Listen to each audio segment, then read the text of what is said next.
Hi there. Today we're talking all about why you need to know your numbers if you have a product-based business. So I hope you stick around. The big reason you have to know your numbers is because you cannot manage what you do not measure. And I say this all the time to my clients, you have to know your numbers.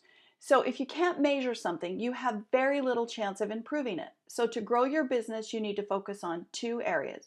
The first one is setting the right key performance indicators, also known as KPIs, and then tracking their metrics. The second one is make sure that you have an analytic system in place to measure all of those metrics as accurately as possible. So let me give you some examples of KPIs. The first one that I think is important for you to track is your sales. And I like to know what are the sales daily, weekly, monthly, quarterly, and yearly. You need to know those numbers. And why? Why do you need to know them? You need to know them so that you can plan and forecast for the coming years.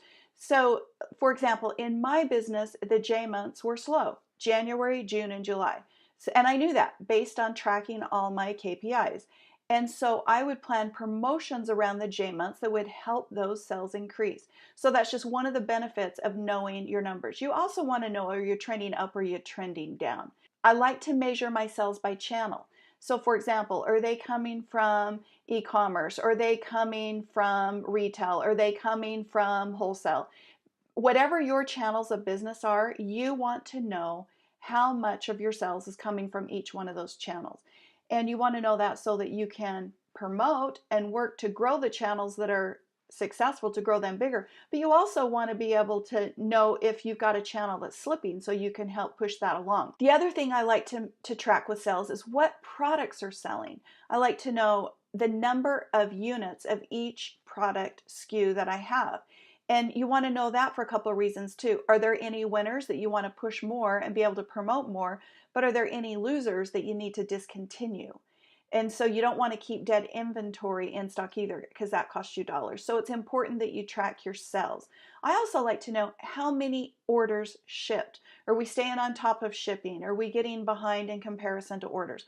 So that will let you know how quickly your shipping and your turnaround time is based on the number of orders that are coming in on a daily basis. The other area that I like to track in sales is what is my average order size. Now, like I talked to you about earlier, the J months, the average order size in those months would be smaller for me. So I would be more aggressive in my promotions trying to get those sales up in those channels. Okay, as far as marketing, what do you want to track? I like to know how much am I spending per click? How much is it costing me to get a visitor to my website? What is my cost per order? And what is my cart abandon rate? Those are the areas I like to track in marketing really closely. Email marketing.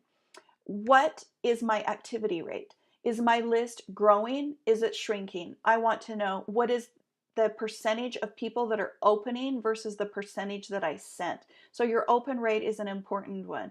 You also want to know what is your bounce rate, and just really focus on building that list and growing that list because that will help you on the marketing side. The other area that I like to know is where is my traffic coming from? And this is why it's important that you have Google Analytics in place because it will tell you, is it coming from social media? Is it coming from advertising? Is it coming from any particular channel? You want to know where your traffic is coming from so that you can do, again, more of what works and less of what doesn't work. And so it's important that you know where your traffic's coming from. What are the number of daily visitors that are hitting my website? That's another number that I like to follow in relation to traffic. So it's not only how many people are coming, but how many are new that are coming. Because if new people are coming, that means you're growing your email list. Another area that I like to track is social media. I want to know how much traffic am I getting from social media? What is the interaction I'm getting on social media? And I like to know what hashtags or what campaigns we're doing or performing. So social media is another area that you want to track. As a business owner, you have to make smart sales and marketing decisions because without sales and marketing, you don't have a business. And so you can't manage what you don't measure. And if you're being really intentional about the campaigns that you're putting in place for sales and marketing based on your numbers, you have a better chance of scaling your business. Make sure that you go over to BeckyJAnderson.com and get on my list so that you don't miss out on any of the freebies.